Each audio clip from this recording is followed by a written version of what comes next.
is Pamela, and you are on Pamela's Adoring Crochet. I'd like to say welcome to my channel, and if you're new to my channel is mostly all about crochet. Well, grab you something to drink, sit back and relax, and let's just enjoy some good old crochet chat. I am drinking French vanilla coffee this morning. This is my second cup. Okay, so to get started, I want to show off the shawl. That's the one that I have for sale in my Etsy shop. That is the one that is from the Crochet Foundry magazine. Here is the front of the cover of that, if you would like the pattern. But if you would like to purchase this shawl that I made, let me show you a couple little picture clips of what the shawl actually looks like when it's, you know, at its longest length and all that kind of stuff.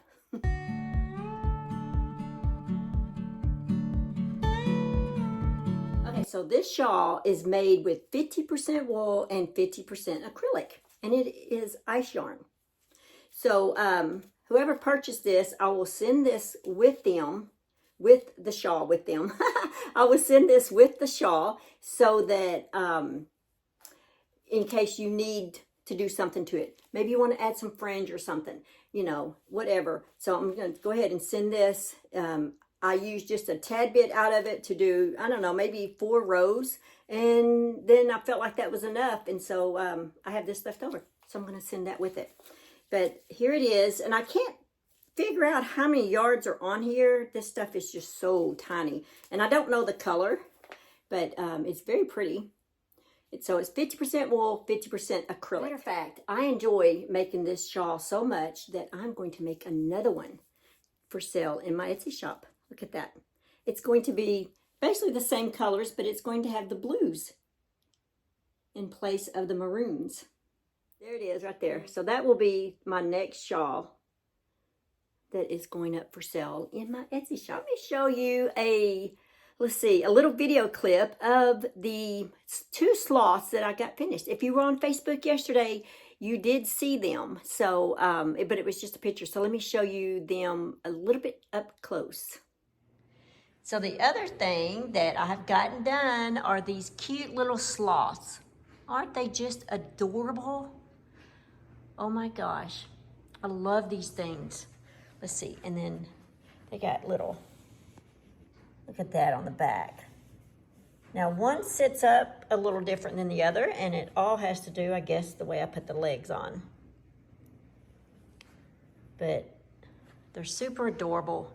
My daughter, I made the arms just, I don't know, maybe a few rows longer, only because my daughter wants to hang her sloth for her little girl, little Charlie May. But one of these is for my granddaughter, Charlie May, and the other one is for my niece, my great niece, actually, Jadelyn. So that's them right there. I think they're just super cute. Oh my gosh, I love these. Aren't they just adorable? I had so much fun making that. Matter of fact, I believe I'm probably going to go ahead and make a blue one for Knox. That way, both brother and sister will have one. I guess while I'm at it, let me go ahead and show you my progress of my, I guess it's called I may call it the Cute Witch outfit. I don't know. But anyways, for the 18-inch doll, let me show you how much I have done. All I need is the hat, and it is finished. So I'll be able to put that pattern up for sale for you guys. So let's take a look at what I've gotten finished so far. Okay, so far, this is what I've gotten done. Here's the little shoes. Let's see, the little leggings. Now, if you make this outfit, I did make the leggings where they're a little tight because they're leggings, and I didn't want them to look like pants.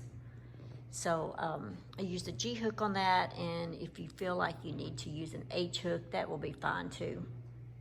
They'll just look more like pants, but I was really going for the legging look. But that's it right there. And then, like I said, I just need the hat. Isn't she just adorable? I just love her. All right, the thing that I put out yesterday for Stitch of the Week is actually called the Picot Motif. And there it is right there. So before I did the video, in case you guys did not know this, a lot of you probably do, but just in case you don't know this, if you need to know how to pronounce a name, because I need to make sure I was pronouncing this correctly for my video, for the tutorial. So all you need to do is go to YouTube, you type in how to pronounce, and then you just spell the word, and it will come up. If I can, I'll show a little video clip of what that looks like. Motif. Motif. Motif. But there's several to choose from. I usually just pick the first video that I come across, and it explains, it pronounces it for you. And I don't know, I just think it's really cool and it works. So anyway, I've made 2 of these. This is the stitch of the week. There it is. It's just a motif. But I think you guys will like it. I really liked it. I was impressed with it. And it says that it's intermediate, but I think that you guys that are at the easy level, you'll be able to do it too if you just follow. Because all it is chains, single crochet, and double crochet. And then the little picot, the same with that. It's just a chain and single crochet. So to me, my personal opinion, I feel like it's easy. But yeah, go ahead, check that out. I'll leave the link below if you'd like to make this picot motif stitch pattern here. Hugh, close your ears, because this is something I'm making for you. The other thing I wanted to share with you guys is I plan on making is, so my husband is, I'm not sure what you call it, I guess maybe a weightlifter, a heavy weightlifter or something like that. I can't keep all that stuff straight like that. But I asked him yesterday, I said, what type of animal would you like if I was to make an amigurumi? And I said, but don't say a deer, because he is a deer hunter. So, but I said, don't say a deer. And he was like, well, he said something else, but all I really heard was his next word, which he said squirrel. And I was like, oh, okay, let's see what I can find in a squirrel. So I went to my books, and out of my Peekapoo 3 book right here, aren't they adorable? Look at that. I love these Peekapoo books. I found a squirrel. And so here it is. It's going to be so cute. I love the patterns in this book.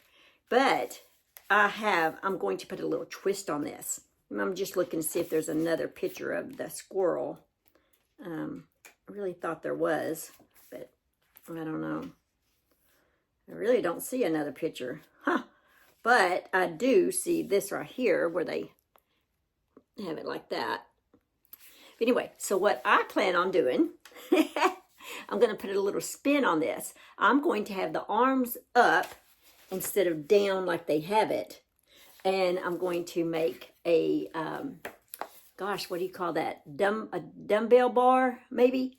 And it's going to have the 2 big balls on the end and the bar across, and he's going to be holding them up. He watches my videos, so, oh my gosh, maybe I shouldn't add this in here. But I wanted to share it with you guys so bad. Hugh, close your ears. All right. I probably should have put that disclaimer in the first part of this. I'll see what I can do. I don't know. Let's see. Okay, guys, it's time to see what you are up to. Oh my gosh, I can't wait. Let's see. Okay, guys, here we have Patsy's, what she's working on for her WIP Caddy Wednesday. She said that she has 14 squares made on her Christmas Afghan, and the pattern is by Creative Grandma, and it's called Antique Christmas Afghan. She says she also made 2 doll outfits this week. Dress and pocket shawl are my pattern, Pamela's Adoring Crochet, and she says, have a blessed week. All right, Patsy, you have a blessed week as well. Okay, next we have Winnie's, and wow, there's some beautiful little things you got going on there. Looks like you got some hats, some granny squares, circles, looks like maybe some little purses. Thank you so much for sharing these with us, Winnie. They are just beautiful items you've got going.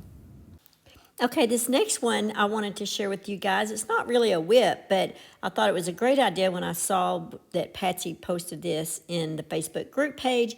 This is a makeup organizer that she's using in her WIP cart that her friend Trish gave her, and I just think that's a wonderful idea, and thank you so much for sharing that with us. I see you've got all your hooks and your scissors and your row counter and all that cool stuff on that. That is so cool. Thank you so much, Patsy, for posting that in our group page.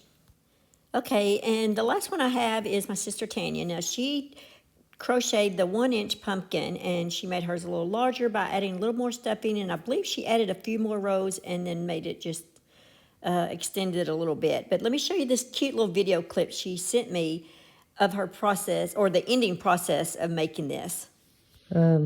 My pumpkin so far. That's where I'm at. I'm fixing to make that and stuffing. I got a whole brand new bag in the hall closet in there, or my room closet anyway. So I'm fixing to make the stem, and this is how big I did mine. So it's from your recipe. I'll send a picture after I make the stem. So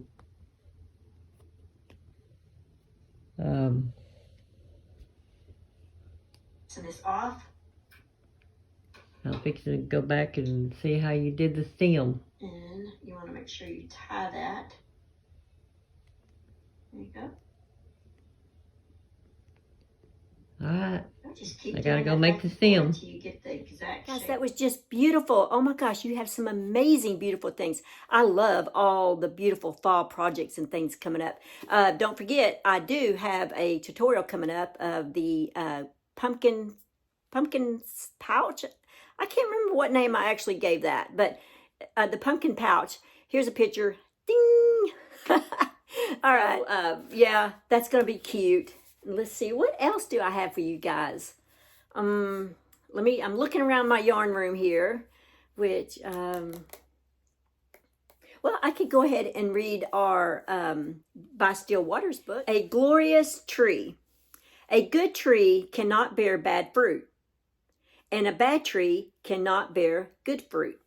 That's Matthew 7:18. The branches on the cherry tree are shriveled and the trunk looks rotten. The leaves are crispy and ready to fly away in the hot wind. So it seems very unlikely that we would find a crop of cherries ripe and juicy and ready to eat. Why? Because a bad tree cannot produce good fruit. So it is with us if we are exhausted from never taking a day off or a Sunday to refresh, or we never spend one-on-one time with our beloved Savior, if we never rejoice in the wonder of our Lord in song or praise, if we never challenge ourselves, inspire others, or choose to mature in our faith, we will become puny cherries that get stuffed in the branches, find that the worms don't even want. Are you taking care of your mind and body and spirit? Are you hemming a glorious tree, bearing beautiful fruit? You can with the Lord's help. Just ask. He would love to hear from you. Lord, I want to produce good fruit for you, for the world, and for me. Help me to be that delicious fruit ripening on a healthy tree. In Jesus' name I pray. Amen. Wow. You know, God knows exactly what we need. When I went to bed last night and I was saying my prayers and stuff, I was like telling God, tomorrow is going to be a new day. Tomorrow I'm going to dedicate more of my time and more of my, I guess you could say, my mind to you, Lord, because I want to delve more deeper into His Word. And I was just thinking that last night when I went to bed, and I was like, tomorrow is going to be a new day. So this just helps reaffirm that I do need to make sure I stay on task with that. So I hope that it has helped you guys. That's all that I have for this video. Just remember to live life, have fun. Oh, and don't forget to keep crocheting. And I will see you guys in my next video. Bye. Thanks for watching. Please like, comment, and subscribe.